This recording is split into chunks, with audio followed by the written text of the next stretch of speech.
Hello, this is part three of a note on the festive season. Okay, and like I ended part two, what is Christmas actually about?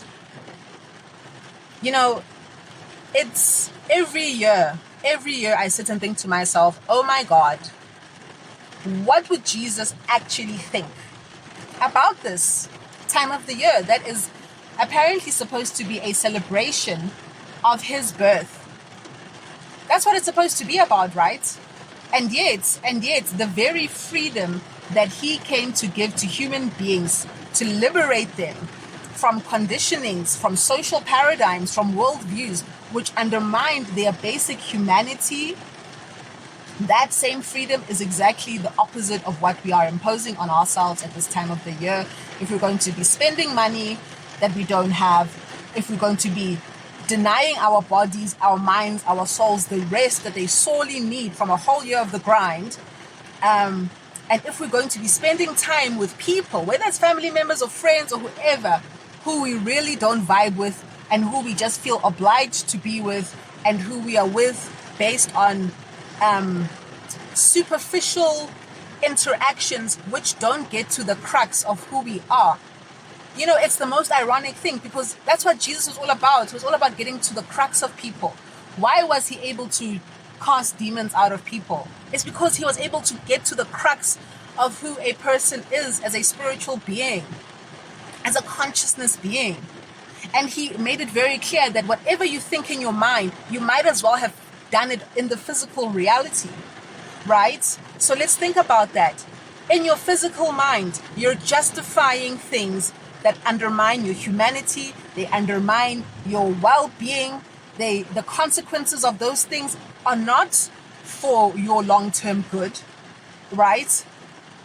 Essentially, they are gross displays of self-hate that happen at this time of the year.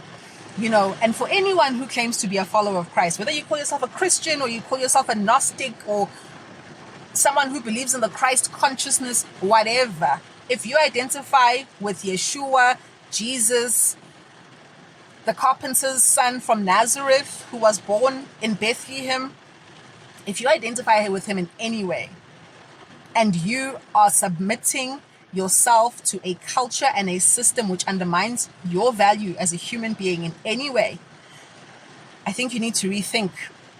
I think you need to pause because consciously, what you're sending out into the conscious realm, the realm where creation begins, the realm wherein your consciousness, your culture crafts your behavior and then crafts your reality, you need to really start to take seriously the reality of reality, the mechanisms of consciousness and conscious creation. You need to start taking these things seriously because you are paving a foundation for yourself for the coming year that is going to be a reflection of your consciousness during this time of year, particularly if you claim to be doing what you're doing as a celebration of the Christ.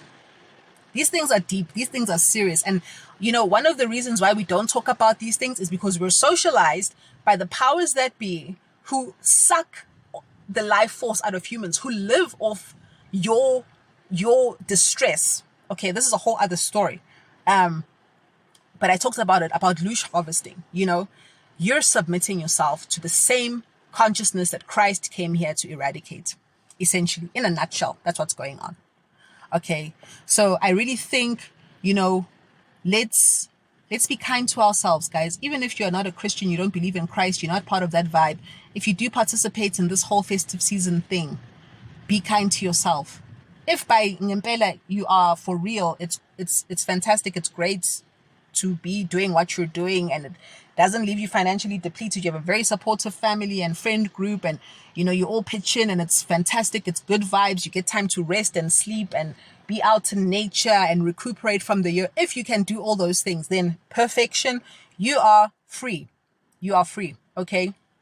But if you are not, and if you cannot, please try a little bit, nje, kancane, guys, to please, you know, start to wiggle your way out of the system and the culture that is keeping you enslaved to systems and cultures That's ish, yo, that undermine your humanity. They undermine your life. They undermine your life. You know, start to wiggle yourself out of it, just a bit by bit. Maybe cancel one thing that you know is going to leave you depleted emotionally, socially. Your social battery it will need like 2 days to recover after that thing. Your pocket's not going to recover because it's not. Cancel it. Cancel that one thing. you know Take an extra day to rest. Buy your children one less gift. You know what I'm saying? Teach them the joy of saving money. And let's ask, do we need to spend money? If you are a Christ conscious person, do you need to spend money to celebrate his birth? Give yourself the permission, bruh, to put yourself and your life a little bit higher up on the priority list that you have, because why are you here? Are you here to deplete yourself in order to appear to be something that you might be? You might be rich, but does it feel like it is for your highest good and the highest good of your children? Maybe you're rich, but you don't like the consumerist culture and you don't want to teach yourself consumerism, but you feel obliged because this is how it is. This is how people are. This is the society we live in. This is the world that we're in. But what are the consequences? Are they for your highest good? Are they for the highest good of your children? So when you talk about breaking generational curses, these are the type of nitty-gritty things that we need to deal with. It might sound like it's not a big deal. It's just 2 weeks out of the year. You'll remake the money. You'll save up. You have a decent paying job. You and your wife both work. You've got multiple streams of income. But what is the consciousness foundation that you are laying for your children going forward? And I'm talking to those ones who struggle at this time, whether it's financially or socially or economic or emotionally or spiritually. What foundations are you laying? Because if anything leaves you feeling less than loved by yourself, then it's not good for you. And you're going to transmit that to your children because that's how culture works. Culture is not static. It's not isolated. It doesn't stop with you. Whatever you do routinely, whatever you do as tradition, as obligation, as duty, is a culture that you are practicing, which are going inevitably to transmit to your children. So ask yourself, do you want your kids to be going through the same cycle that you are going through now? And please, if you're one of those people who say things like, my trauma made me stronger, I will reiterate, it didn't make you stronger. It made you more brittle. You're brittle. If I had to come to you now and tell you something like, you are a narcissist and you make people feel less than what they should be feeling because you are projecting your self-hate, which is due to you never being able to give the inner child, which was abused, the room to express its grief. If I had to tell you that as a narcissist, you'd freak out, you'd shatter, you'd become completely imbalanced. That's because you're brittle. You're not strong. You're traumatized. Deal with your trauma. Okay? Don't think that transferring trauma onto children is making them strong. You're just perpetuating the cycle of brittle, weak people who can't express their feelings, who think that bottling up their emotions is a way of showing love and protecting their partner. And then you commit suicide. Those are the people, some of them, who end up committing suicide, which is very horrific for anyone. I don't hate narcissists. I just don't like what they do. But I wish them healing, and I wish all of us healing, So I'm going to end with that. I wish all of us healing for this festive season.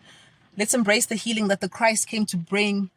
Let's be people who heal generational trauma and stop perpetuating it. Guys, please, for the love of all that is good and true, let us be people who take our lives seriously. Because in the long term, these are life and death issues. In the long term, they are. Even sometimes in the short term, because, we talk about the death toll on the roads. Horrific. I don't wish that on anyone. I wish everyone safe travels. Yeah.